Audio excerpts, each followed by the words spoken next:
All right, well, thank you, everyone. Welcome to the Whole You second seminar speaker series, and welcome parents and future parents, maybe grandparents. I'm a parent, so I'm very excited to hear some great information on mindful parenting. I'd like to introduce our first speaker, which is Liliana Lengua. She is a mother of three, a child clinical psychologist, a professor of psychology here at the UW, and she's the director of the Center for Child and Family Wellbeing. So just to give a little bit of background, she's got a great resume. She's an internationally recognized expert on child's vulnerable and resilient responses to stress, demonstrating how parenting and children's temperament contributes to children's unique responses to stress. She is also recognized for her research on the effects of stress and disadvantage on parenting and children's social emotional development. She has been the principal investigator of several federally funded research projects and is the author of over 50 published papers. So I'm very proud and thankful to introduce Liliana, and I hope everyone enjoys the presentation. Really quick, if you're social media crazy like we are at the Whole You, we'd love for you to follow us on all of our three social media. We've got Facebook, Twitter, Instagram, and we have a special prize for anybody throughout the presentation or after that posts either a picture or what you learned or what was great leaving this presentation, and tag the Whole You on either one of these. You will win a fabulous Whole You tote bag. So the more people that do tag us and promote us through social media, the more people that we get to impact throughout the year. So if you are on any one of these, we'd appreciate it. And go for it. Thank you. Thanks. Thanks for that great introduction. That's more than I would have said, but thank you all for being here. You're at the Center for Child and Family Wellbeing. We are predominantly a research center that brings faculty together from across campus who are interested in promoting child well-being through their research. We have faculty from psychology, psychiatry, nursing, education, social work, who are all involved in research here, and many of us have a focus or interest in parenting. And one of our colleagues is Suzanne Kerns, and I'm excited that for her to be here today to present. We have two presentations today connected, but the first is on the ABCs, or basics of parenting. And I know you're here for mindfulness in parenting, but we really can't talk about incorporating mindfulness in our parenting if we don't have a set or common language about what we're talking about when we talk about parenting. So Suzanne's going to start talking about the ABCs, or basics of parenting. Suzanne is faculty in the Department of Psychiatry in the Division of Public Behavioral Health and Justice, which I always have trouble saying, so I'm thrilled that I pulled that off just now. And Suzanne's a real treasure in the Northwest because of her expertise in parenting. She's a certified trainer in a number of parenting programs, and is key in the state of Washington for disseminating those programs to services that kids across the state are getting. And so we're just really lucky to have her talking to us about the basics of parenting today. Thanks for that introduction, Lily. And just really quickly, I'm curious for folks who are here, who has a child kind of 5 and under that you're interested? Okay, that's the vast majority. How about kind of that 5 to 10? Okay, and then maybe the kind of tweens, one tween, and the adolescents? Okay, all right, that's really helpful for me to know because there's ways that I can tailor kind of the information. So it looks like we're mostly looking at sort of that 10 and under range for folks with maybe a tween in there. So that's great. And as Lily mentioned, what I'm just really interested to do is provide a framework to think about parenting. We only have an hour together today, so I'm going to keep it pretty brief. But when we think about the different strategies that we bring to bear with our children, I have 2 children myself too. I think I should probably disclose that are, yeah, I have a 3 and a 10-year-old. As well, that there's some ways to kind of think about what we bring to parenting to make it the most effective, right? To set ourselves up for success as parents. So I'm going to present a few of those ideas, but then the really exciting part is when Lily's going to come in and say, given that kind of framework, how can we bring mindfulness in to support ourselves as parents and kind of what we bring to parenting to make it more likely that we can do these different techniques and strategies, because they all sound really good on paper. And they're all really hard to do when you're actually trying to do something different. So I break it down, and this is just sort of catchy. There's nothing, I don't mean to minimize the parenting, the role of the skills in parenting, but I kind of call it the ABCs of parenting. So kind of how do we understand what we mean with parenting. And actually the best place to start with our ABCs is with the B. And so B stands for behavior. And these are the things in parenting that we are really interested in kind of having a positive impact on and promoting positive behaviors, whether those are behaviors are kind of the emotional expression of our kids, or we want them simply to put their shoes on so we can get out the door and get to work in the morning, right? Those are sort of the conceptualization of some of the Bs. And we can break those Bs, no matter what B you have in mind, you can break it into one of two categories. The B is either an okay behavior or something you want to see more of, or it's a not okay behavior or something you want to see less of. So I'm just providing a really simple framework there. Almost every behavior falls into that category, and all of you have Bs that may fall in different categories depending on your family structure, belief systems, what you feel like is an important B to address. A good example of this is potty talk or naughty language or that kind of thing. Families have very different perceptions of acceptability of some of that stuff. So that might be, fine for one parent and problematic for another. So I'm not making any judgment about where your Bs are for different things. We're just thinking about the Bs that we bring to our parenting. And the other important feature to think about for Bs is that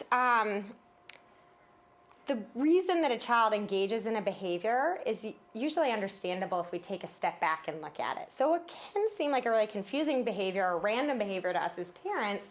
Usually if we take a moment to step back and think about it, it falls into either the child wants something that they feel like they are not getting. They want to get out of something that they feel like they have to do. Or it could be a need that they have around safety and security. So there could be, you mentioned a lot, you have toddlers, that kind of grabbing onto your leg or wanting to be close, there's sort of that feeling that's there. Or it could be an opportunity where they're thinking about power or control or influence, which is not a negative thing. We really want our young people to kind of be thinking about their role in society and that kind of thing. And there's other reasons for Bs, but those are kind of big category ones that you can think about. And for most of the Bs that we have, the reason that the child is engaging in is really understandable. Just as parents, we get confused about why they're doing the B to get there, right? It's like maybe not the most effective pathway. So we'd really like to kind of coach them on a different way to get their needs met or to understand it. So we'll talk a little bit about that as well. So as we go through this presentation, I would just encourage each of you to think about a B that's relevant for you, something you'd like to work on, something simple. And if you have this as your frame as we're going through, I think it's going to really help kind of have some of these concepts come alive. The best Bs to kind of think about is something that happens while you're around. So you might hear about things that happen at school or preschool or that kind of thing. But if, our role as parents, like we have our time with our kids to shape this stuff. So thinking about something that happens while you're around. And if it's complicated, you could pick a part of it that you could address. So, for example, if you're a child, well, you guys all have slightly younger children, but, my example here is if they really do chores and when they do it, they give you kind of a huffy look about it, right? You're smiling. You have a tween. I know. It's like, exactly. This has no bearing on your reality right now, right? Sometimes it's helpful just to think about what is the thing that's most important to you. Do you care that the trash gets taken out? Or do you care about the attitude? And maybe focus on just one of those to start, because all of it might be a lot to think about. But anyway, hold that B in mind as we go through our presentation. So does everybody have one in mind you're kind of thinking about? Okay, right. So now let's backtrack to the A's. And A, the reason we can say A is because there is a fancy name for it called antecedent, right? But the normal name for it that everybody would call it is the things that happen before a behavior occurs. So what are those things that are kind of contextual or kind of immediately before behaviors that we can predict and that we might want to think about? And as we go through this presentation, you're going to see little lotus flowers next to some of the bullets.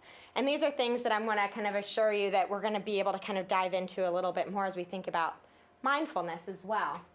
But some examples So antecedents, or the things that happen before behaviors, can either increase the likelihood of a good behavior, or they can increase the likelihood of a not okay behavior.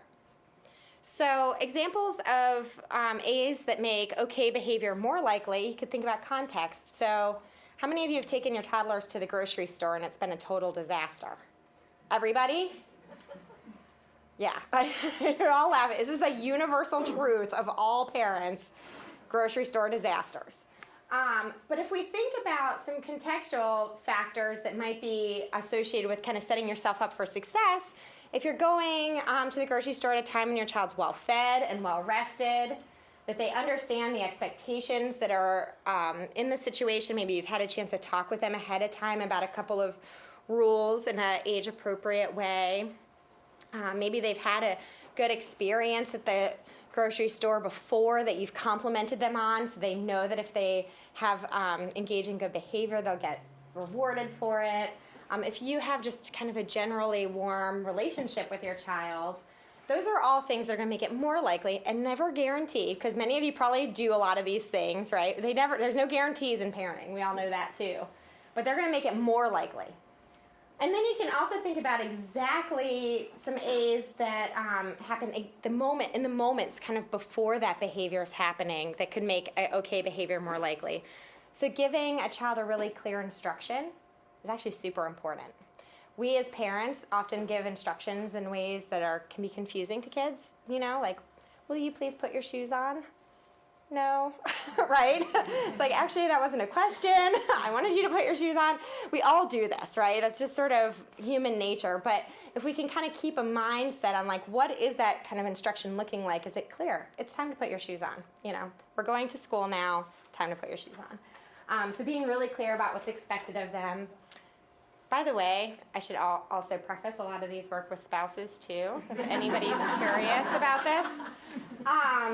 Being in close proximity, long distance instructions or requests or things that are shouted from across the room, and I know nobody does that. I know. But they're much less likely for a child to follow through on than if you're like literally right up, making a request and making good eye contact and maybe even touching their arm. You're going to really see a huge difference there. And then just some other things. You're making eye contact, making sure your request is reasonable. And then you're calm and confident when you make the request, not kind of tentative or unsure or harsh. And I know sometimes that can also be hard. It's a good mindfulness activity when you have to get out for work or something like that. It can be challenging. But those are some examples of A's that can be really useful in that context. And then another way to think about A's that might kind of have less of a chance of setting you up for success, they're kind of almost the competing opposites of the other A's that we just talked about. So a child's hungry or thirsty or tired, they don't really know what's expected of them. They've been naughty at the grocery store before, and you really wanted them to be quiet, and so you got them some candy just to get them to be quiet. These are all things we kind of fall into. They're kind of really common parent traps. They might be more likely to try that again because they got an accidental reward for that in the past. And if you're having a difficulty in your relationship with a child too, that can also be create some tension there, make it less likely a child's going to engage in positive behavior, more likely they're going to engage in negative behavior. I'm not going to go through all these in the interest of time, but what you can see is there are a lot are kind of the opposite of the A's that we showed you on the first slide. So I wanted to spend a little bit of time about kind of giving some ideas about how to make the most out of your A's. And to be honest, A's, I think, is the big secret in parenting, because we spend a lot of time thinking about the consequences for the things that we don't like, right? But the A's, you could actually get so much more bang for your buck if you can switch kind of thinking about these prevention strategies. And I'd like to start with a metaphor. Now, I don't know if any of you all have bosses in the room, and we don't have to be totally obvious about this, but who has ever had a bad boss? Just in general, it doesn't have to be at the university. What are some of the qualities of the bad bosses that you've had? Micromanaging. Passive-aggressive. Unpredictable. Unclear expectations. They don't tell you what they want from you. Anything else? Did they give you recognition for things that you did well? maybe not so much. Okay. And who's had a great boss? Who's had someone they've loved working with? What are some of the qualities of your great bosses? They're really clear and easy to work for because they gave off the vibe that you would be successful when Yeah. you started. Great. So they just kind of said, you know, I'm clear about the expectations and I'm setting you up for success with it. What else? They champion your efforts, whether you succeed or whether you fail. Yeah. So they find ways to champion you. Try to actually set you up for success as opposed to micromanaging. So Uh-huh. It doesn't mean you aren't maybe doing things that you didn't know how to do, but they're like giving you the tools. So they're thinking ahead of time about the tools that you need to get your job done. Great. And so, if we just assume we all work, and part of the reason we all work is for a paycheck, and you're working under both circumstances, who are you willing to work harder for? Who are you willing to maybe come into the office a little early, maybe put in that extra effort, maybe, pull your weight on the weekend if there's a huge deadline.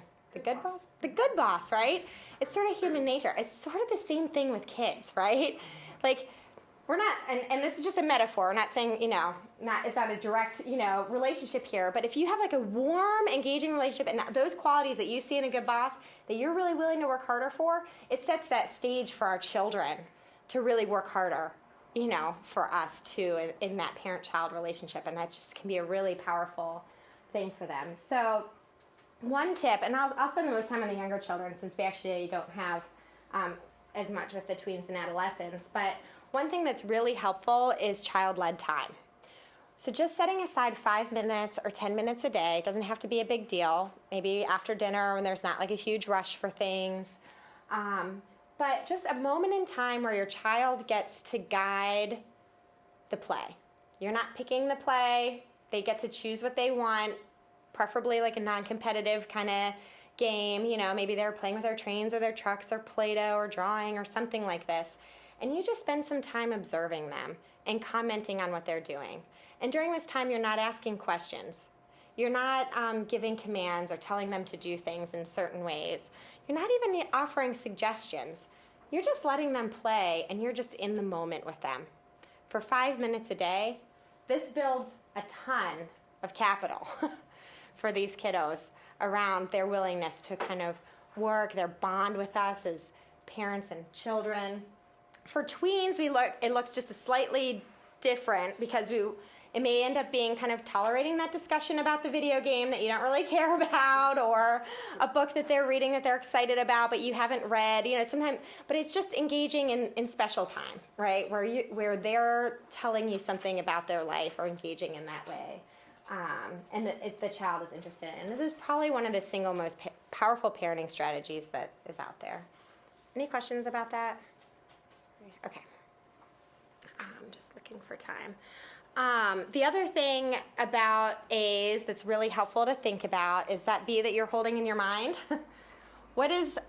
Think about a competing opposite. So if your child wasn't doing that behavior that you kind of want to address or think about, what would they be doing instead that you would like to see them do? So I can talk about my 3-year-old. Whining is a huge issue right now. Instead of whining, I would really like to see him talking nicely, like making very nice requests for what he wants. I'd be really happy with that, using a pleasant voice. So here are a few examples. If your child's talking back to you, you might want them to express their opinion appropriately. Maybe you're having a disagreement about something. You don't want to squash their independence. You want them to be appropriate about it as opposed to, talking back. If they have a messy room and the problem is that they're just never cleaning their room, you might start with something like, well, if they put their backpack away when they get home from school, that would be a good positive opposite we could work on, that kind of thing. So it's good to kind of think about that. And then when you think about those, when you notice your child doing those positive opposites, finding that time to really reinforce that by giving them praise, give them a hug, let them know you noticed. You're going to be much more likely to see those happen more and more. The final thing, this is in IKEA instructions, because all of you have toddlers. You've probably opened an IKEA box at some point, and you get these instructions, right? And they're vague. And so I just wanted to mention for a moment about giving clear instructions, that just how important it is, because Has anyone gotten these instructions? How do you feel when you get these instructions? Overwhelmed, unsure, unclear, right? So, and no one means to set out. The person who did this didn't mean to set out to be like, have people open the box and be like, what is this? And we don't mean to set out to give unclear instructions to our kids, but there are some things we can do to make it much more clear. So, telling your child exactly what to do, using succinct language, getting close to them, I already mentioned. And then also, the number one way that you can get your child to comply more with requests is to give less requests. It's sort of one of those things. So it's like really thinking out, like, is it really important or not, right? So kind of sorting that piece out. Okay, so I'm going to move on from that and just show a couple of examples. And I'll just go through the first one in the interest of time. But if we want our child to increase following our instructions, if that's sort of the thing we want to work on, some A's that might be really helpful would be kind of thinking as parents, is the instruction well timed? Do they have to clean their room up now if they're in the middle of something that they want to do? Getting close to their child within arm's reach, say their name and get their eye contact, and then give a clear instruction to them. Those are all things we can do that are going to dramatically increase the likelihood that our child's going to follow through with what we ask of them. Okay? So this is the ounce of prevention. It says, I'll have an ounce of prevention. But it really is true that if you spend a little bit of time thinking about the A's, it has a huge payoff because you're going to have a much less of the challenging behaviors that you are dealing with to have to deal with. And you're still always going to have to deal with those. It's just, the nature of children. You're always going to have the challenging behaviors, but you'll have less. And so you'll have more reserve as a parent to bring to bear to those moments to being really effective. Okay. So the C of the ABCs, the C stands for consequences. And the normal name for that is what comes after the behavior. And the important thing to think about with consequences is that they're actually really important in thinking about whether the behavior is going to occur again. So I know a lot of us kind of approach consequences as kind of teaching the child a lesson or, communicating to them that it's not okay. But the real purpose ultimately is to give a child a message that's going to shape their future behavior, right? We would like them to behave differently, either good or bad, right? So consequence in a positive way could be that a child does use their appropriate voice. They ask nicely for something at the store. And you say, I noticed that you asked with a really nice voice, so I'm willing to consider your request. Doesn't mean you have to say yes or no, but you're kind of opening the door. That could be a really positive C for your child, where they're like, oh, if I say it that way, Dad considers my request. If I say it the other way, it's just an automatic no. So if I want any chance, and even little kids figure this out really quick. So it's helpful to think about what's really meaningful to your child or your adolescent. Some kiddos really thrive on praise. Many do, actually. Most do. And then when you also think about other consequences, sometimes thinking about, some children do well, with a short break or, the timeout or something like that works really well for some kiddos. For others, it's much more important if they lose a little time with a favorite toy, or they're, for older adolescents, maybe they miss out on some time on the phone or that kind of thing. But what's going to be impactful for them that'll help kind of create the link for you. And then you have to think about if you're prepared to follow through every time with it, the consequences well, both good and bad. So if you're trying to get more positive behaviors, are you prepared as a parent to really be focusing on noticing those and catching them when they're happening and reinforcing them? And for the problematic behaviors, being able to follow through with any consequences that you might want. So, one thing, maybe you have a consequence in mind for naughty behavior and the child needs to spend 5 minutes kind of in a quiet space, and that's your consequence. But if you have to get to work or you have to get out the door, you're probably not going to be prepared to follow through with a consequence. You might want to think about something else. Does that make sense? Okay. So also, again, they work best. Consequences work really best when we've thought about them ahead of time. And if we had more time together, we would actually work on kind of generating a list for that behavior that you have in mind. But having a roadmap as a parent, and then being able to pair that with some of the mindfulness stuff that Lily's going to talk about in just a moment, can be a really powerful tool so that you don't kind of enter into that interaction with your child with your anxiety up, right? Like, how's this going to go? What am I going to do? You know, these things that we ask ourselves as parents. So the important thing, too, is when we're doing a C is being calm, consistent, decisive, and fair. Those are sort of the, like, key words: calm, consistent, decisive, and fair, so that you're kind of making sure that any consequences that you have are delivered in that way.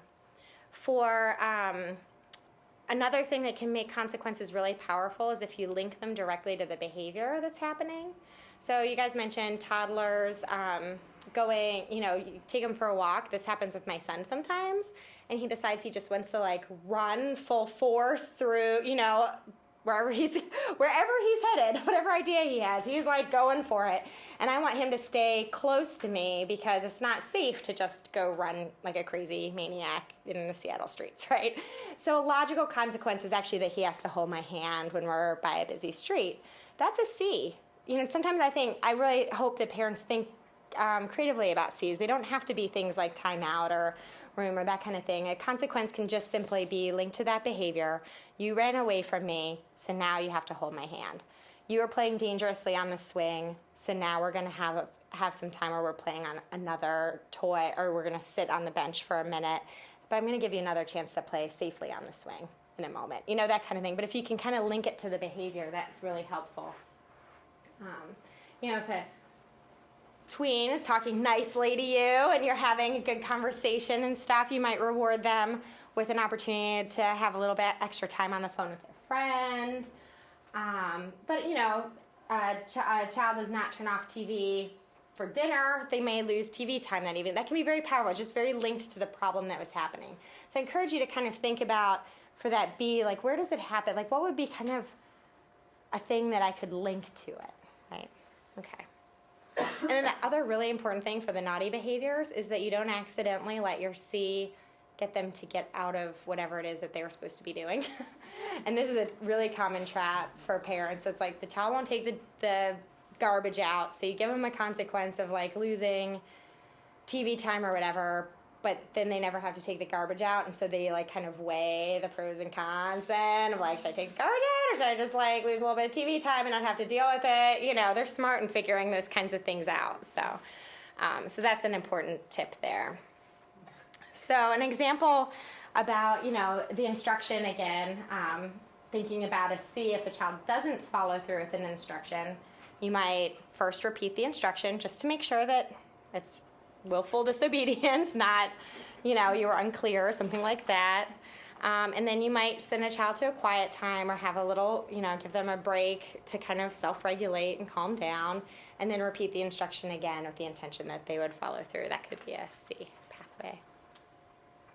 Okay, so I wanted to end there and give Lily a chance, and maybe we could, I think we have about 1 minute if there's like one burning question that someone has right now around this. Yeah? What do you suggest for kids who have a hard time communicating their needs? Yeah, so tell me more about your question.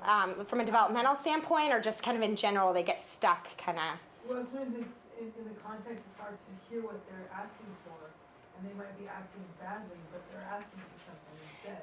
Yeah. And their actions are interpreted as evil or bad, but they're just asking for help because they don't have another way. Yeah, you could kind of kneel down with your child and say, I'm seeing that you have something that you're really trying to tell me right now, Yeah. and I'm having a hard time hearing it.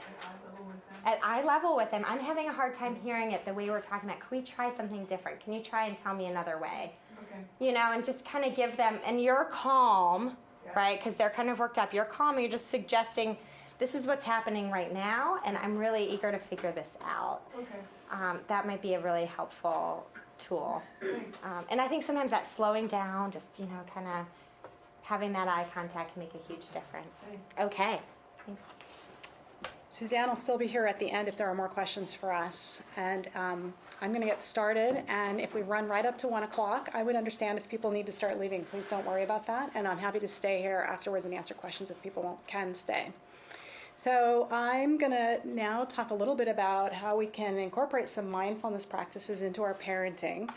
Suzanne's talked about the ABCs, or the basics of parenting, and my goal is to maybe talk about some practices and suggest some ways that mindfulness can help us to be more present, calm, and wise in our parenting. So we're going to start with an exercise, and the kinds of mindfulness practices I'm going to talk about today are what a lot of people call informal mindfulness practices. I'm going to call them in the moment practices. And I'm going to encourage you to be thinking about things you can be doing just as you're interacting with people in your daily life, driving, at work, things that we can do right here and now, as opposed to closing our eyes and meditating. Because in fact, closing your eyes while you're driving is probably not a good idea. Or closing your eyes while you're interacting with your child is probably inserting some distance between you and your child or the person you're interacting with, as opposed to building relationship. So for this first breathing exercise, and for all the ones we're going to do today, I'm going to ask that you sit in a holdable position, something comfortable. There's no set position to sit in, something that you can sit comfortably for a few minutes without having to shift around and move around. Sitting up, and open your chest because it facilitates breathing, but also it makes us open to the people we're interacting with and open to our experiences in the world. And in general, I do these things with my eyes open because, like I said, when we're driving or interacting with people, it's good to have open eyes. But in this case, you might want to be looking forward and maybe just down a little bit. If there was no one in front of you, I would say about 6 feet in front of you, but just looking down a little bit so that you're not distracted or looking around. So for paced breathing, this exercise, I'd like to just start by asking you to pay attention to your breath, to your breathing, and just notice it. Don't try to control it or change it. Although as soon as you notice it, we almost inevitably control our breathing. And for a couple breaths, follow your breath in and follow your breath out.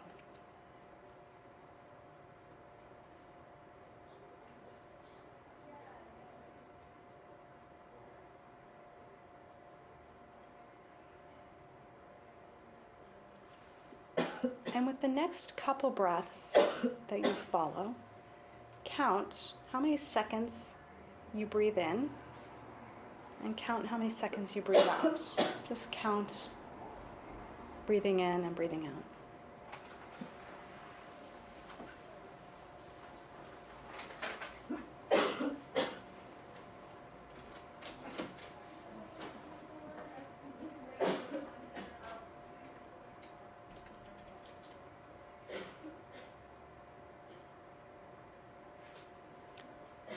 With your next couple of breaths, count again as you breathe in. As you breathe out, prolong that breath 2 seconds longer than when you breathed in. So if you breathe in 3 seconds, breathe out 5. If your breath in is 4 seconds, have your breath out lengthened to 6 seconds out. Just do that for a couple breaths.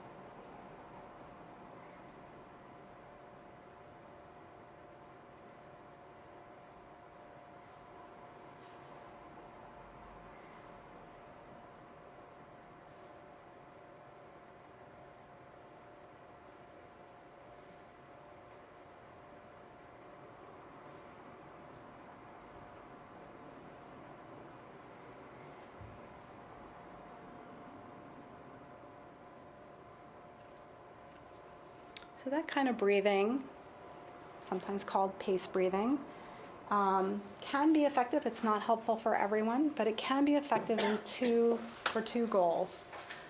One, when we notice maybe our mind wandering or racing or ruminating or thinking about other things we should be doing and not being here and paying attention to now, bringing your attention to your breath is a great way to find an anchor for those racing or wandering thoughts.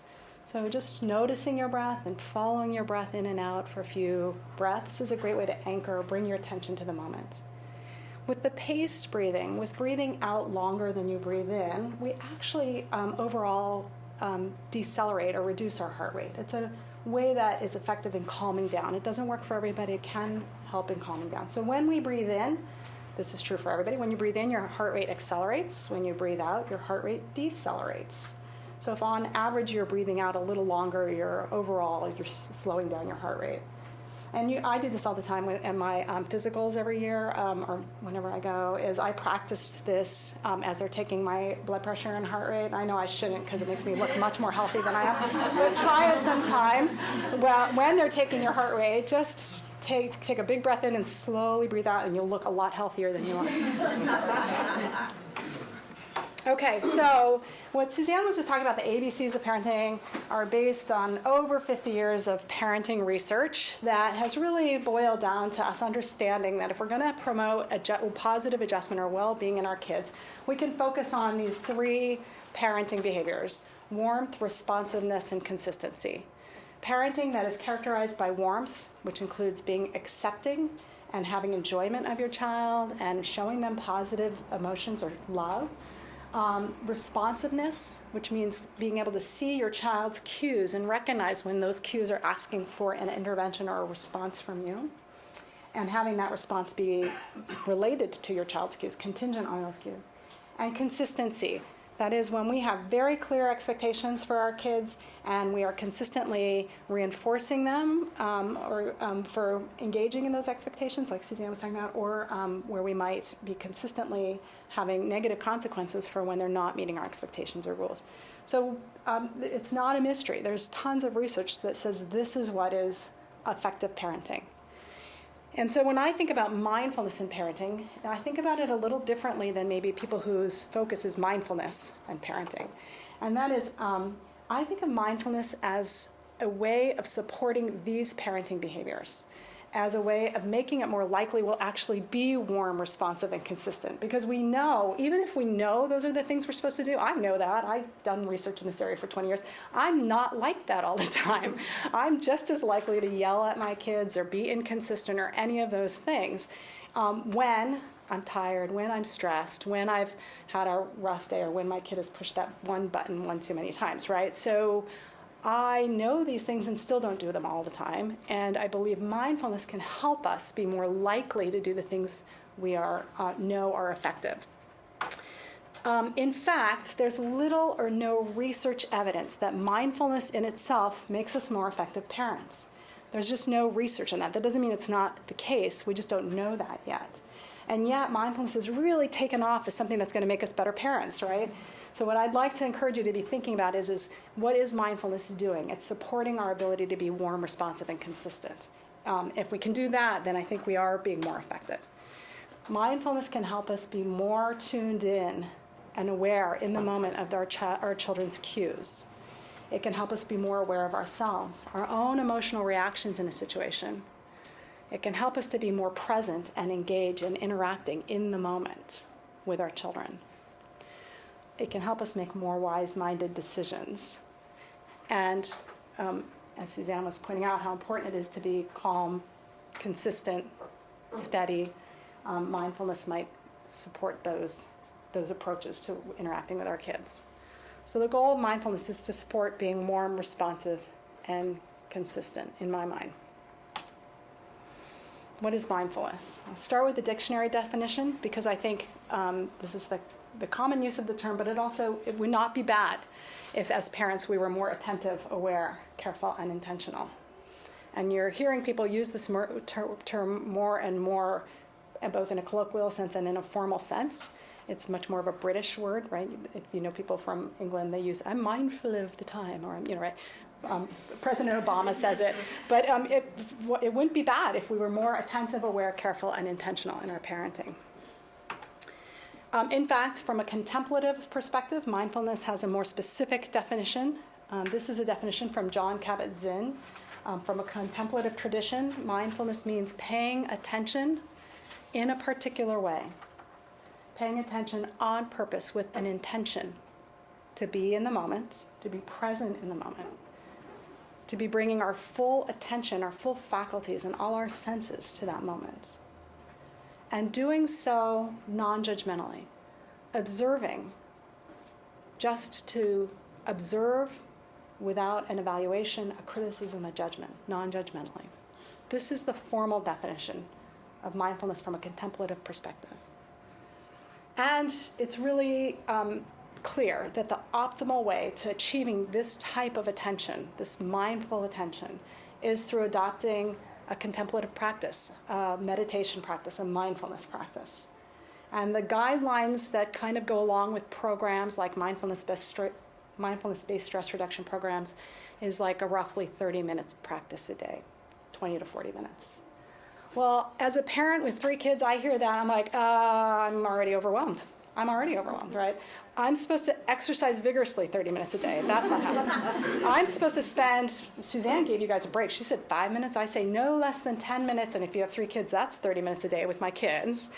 And now I'm going to meditate 30 minutes a day. And that's on top of working full time and taking my kids where they need to be. That's just probably not going to happen right now. It might or might not. So you might aspire to adopting a contemplative practice if you don't already have one. And it is the optimal way to achieving this mindful attention. In the meantime, I'm thrilled with encouraging people to consider what are referred to as informal practices. As I said earlier, I call them in-the-moment practices. And what we don't know yet, there isn't the research yet that tells us, is that any worse to do meditation 10 minutes a day for three times a day, or 3 minutes at a time 10 times a day? Like, will that work as well as 30 minutes at a time? Like they're telling us now we can exercise a total of 30 minutes that can be broken up through the day, right?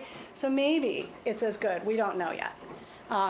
But at least planting a seed of these informal or in-the-moment practices might support and encourage adopting a more formal practice eventually. In my mind, the goal in parenting is that mindfulness can support us in being more present, calm, and wise. So we'll talk about that. Okay. Suzanne mentioned the idea of child-led time, sometimes called child-directed play or child game, as being a very powerful way of building positive parent-child relationship. This is, I'm sure you kind of described it, so I don't need to say much about it, but the child leads, decides what to do, and a parent's just there to go with the flow, interact, respond, without directing, without trying to change what your child's doing or criticizing. And it's really effective when you do this consistently, when it becomes a very dependable thing that your child can depend on. And what I often hear parents saying is, here's the reasons why I have trouble with this. One, it's hard to find the time every day. And I'm giving you a twofer here. I'm gonna get you time with your kid and mindfulness at the same time. So you've already got more time than you did before. And the time you're not spending with them, you are spending trying to get them to do the things you want them to do, or managing misbehavior or whatever. In that prevention framework, if you can give them that 10 minutes a day, you might spend less time handling things that you don't want to handle, the more heated moments or the more distressed time. So making the time is hard. Sitting there, playing something with your child, and feeling like I should be doing something else, I could be doing something else. You hear your phone ping, you hear your computer ping at you, and your mind is not on your child. And so I'm going to encourage that this time, child-led time, could also be a mindfulness practice. And I'll talk about that in a minute, a time for a mindfulness practice. The third challenge parents often talk about is, I just don't like what my kid is playing. I just don't have fun playing Barbies. It's really boring for me to run the trucks around on the floor. Okay, so I'll give you that. I've played my share of Barbies. I have. My husband's played his share of Barbies too, which I think is just sweet. Okay, so we're going to talk about how a mindfulness practice during child-led time can help us to enjoy that time as time with our child. Enjoy our child, even if we don't enjoy the activity they've chosen to engage in. Okay, so here's what I propose. We buy ourselves times, we get a twofer if we use time, child-led time, also as a mindfulness practice, an opportunity to build interpersonal skills that allow us to be more observing and participating in the moment. They are skills we use not only then with our children, but in interactions with anyone we're with. It allows us to be in the moment, involved, and going with the flow in any interaction when we practice this with our children. Okay, I hope I sold you on that idea. There are a number of practices that we would, if we had a lot of time, we might bring in. I'm just going to do one. as an idea of how to use child-led time as a mindfulness time. And to do this exercise, I'm going to ask you to do one of three things, and it's up to you. I want you to imagine your child, if you can. If you have an effective way of visualizing your child, you may close your eyes. Think of a time that you recently interacted with your child or watched them engaging in something. If that isn't vivid enough for you, feel free to look at this lovely young little guy here. That's my son about 3 years ago, and use that for the exercise. Or you feel free to just, I won't feel like you're staring at me, look at me while we're doing this exercise, okay? Any of those, whatever you feel most comfortable with and connected with. And I'm going to walk you through some steps. The words are going to be up here, but you don't need to read those. You want to engage in these steps. So when you're interacting with your child, you're playing with them, you're noticing I'm not having fun, or you're noticing that your mind is on what you could or should be doing at the moment, or you're noticing your phone pinging and you're thinking, oh, I wonder what that text is. You've noticed that your mind has wandered. So just notice that. Recognize my mind just wandered from interacting with my child. Bring your attention to your breath for just one breath. Take one paced breath that we just taught you. A deep breath in and prolong that breath out.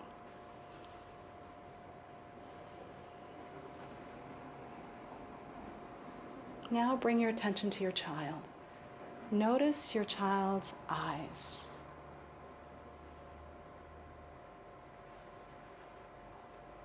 Notice the mouth.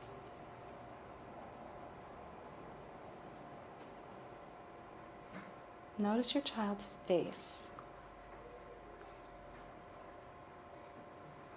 Their facial expression. What is it telling you?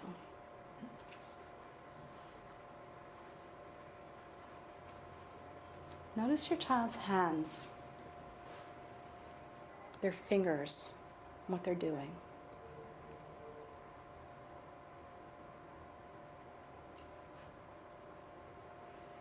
Look at your child's posture. What does it say?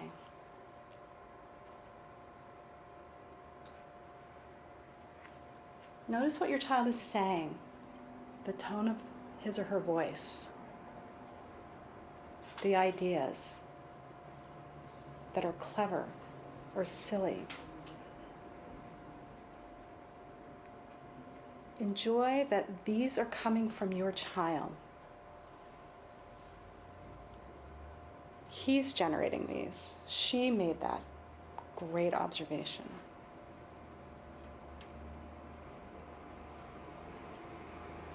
Okay.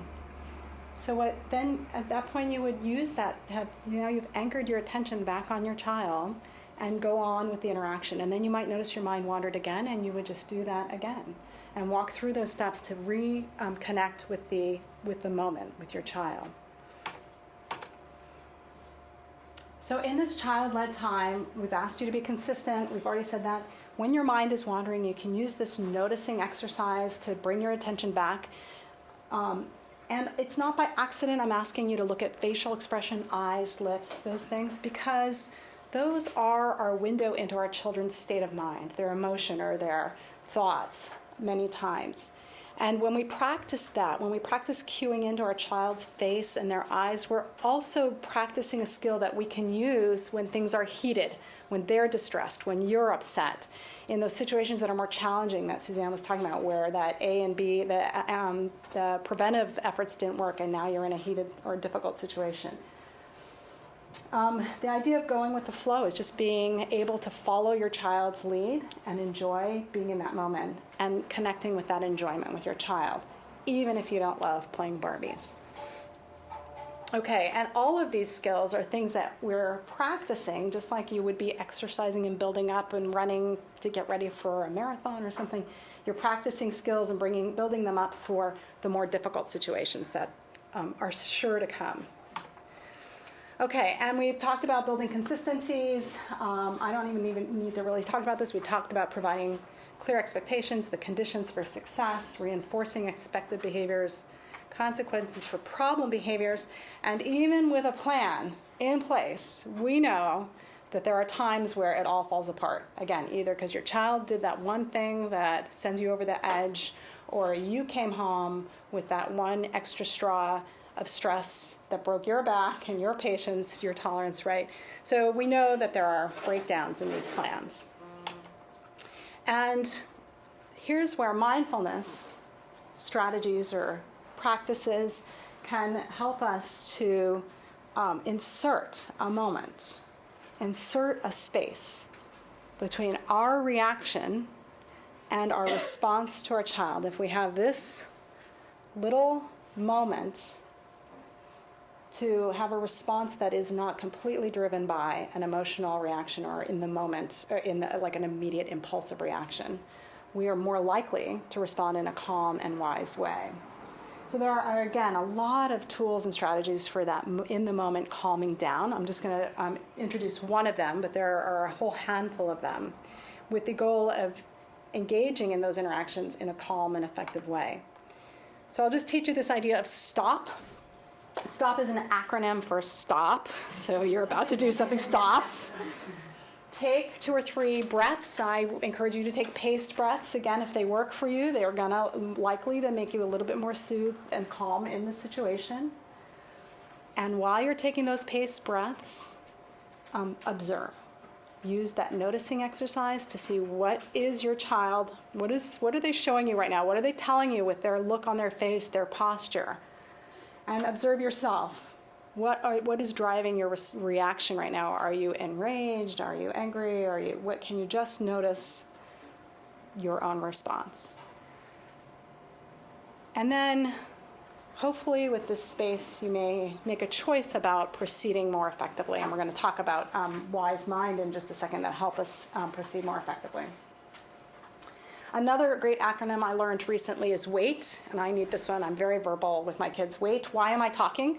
That's a great one. Ask yourself, okay, really, do I need to say what I'm about to say? Okay, so with that space that you create, we would like to be more wise. We'd like to be more effective with our kids, and one way we can do that is just tapping our own inner well of wisdom. Everyone has intuitions about what is effective in a situation. Everyone has some wisdom to bring. It's just that we don't usually bring it to bear. So how many people have had the experience of having handled a situation in a way you weren't that thrilled with, you weren't happy with how you handled something, but in hindsight, you're like, oh, I could have done this, I could have done that. It would have been more effective if I did this. Anyone recognize that experience? Okay, so what about hindsight makes us able to do that? We're usually able to hold the whole situation and all the options at once, looking back thinking, oh, I had these other options. So if we could bring that hindsight into foresight, right? If you can give yourself an opportunity to have that moment to hold the situation a little more completely in your thoughts, you might be able to make that wise choice before and not think about it afterwards. So I'm going to introduce this idea of wise mind. Wise mind is a term that comes from dialectical behavior therapy developed by Marsha Linehan here at the University of Washington. But it's a great mindfulness concept or tool. So to understand wise mind, we have to understand 3 states of mind: reasonable mind, emotional mind, and wise mind. Reasonable mind is what you think it is. It's our rational, logical, reasonable thinking.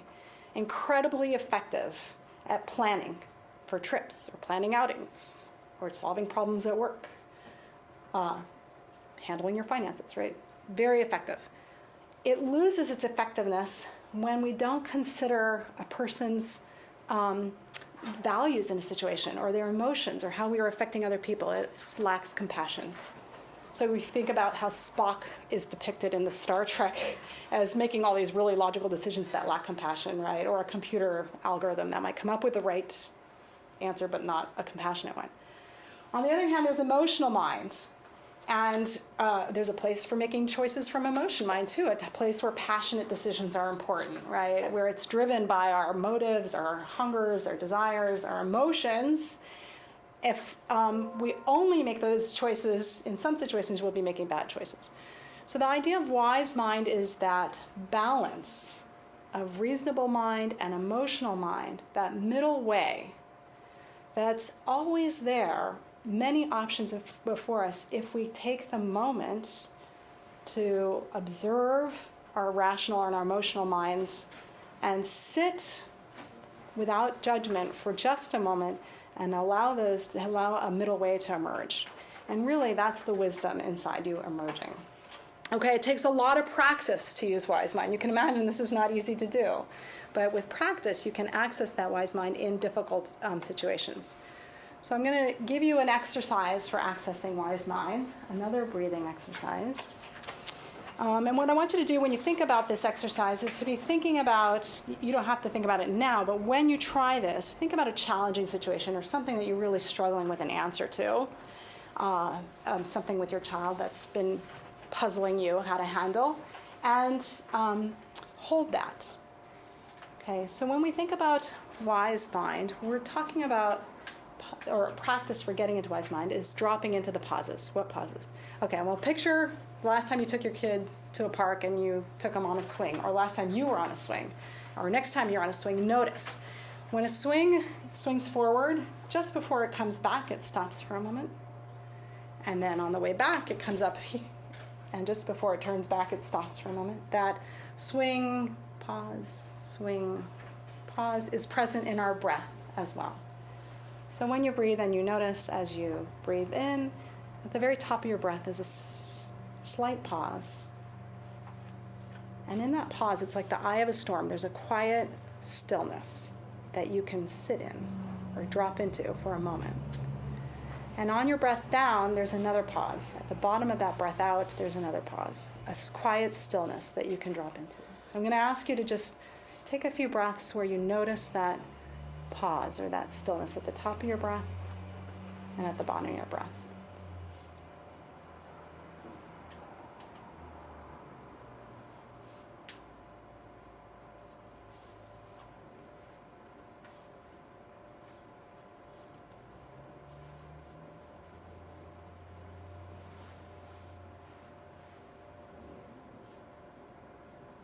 So when you're faced with a situation you may be unsure of how to handle, you can ask yourself on your breath in, what would be effective?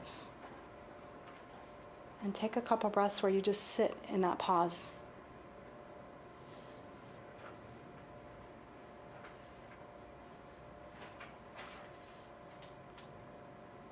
And you can ask yourself, what is needed?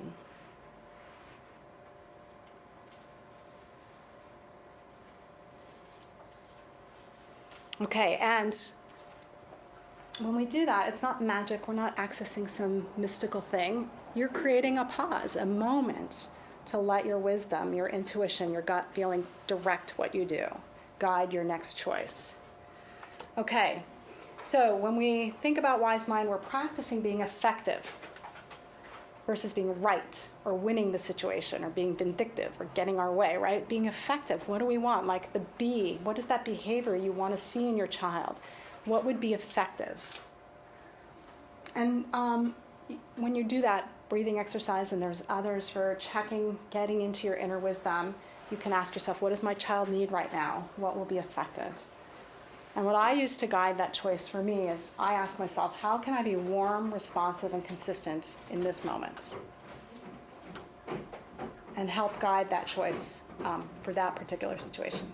Okay, that's what I wanted to share with you today, just that in parenting we want to be warm, responsive, and consistent, and with mindfulness we may be able to do that being more present, calm, and wise. And thank you. We can stay for questions if anyone wants to stay, but feel free to go if you need to go. There's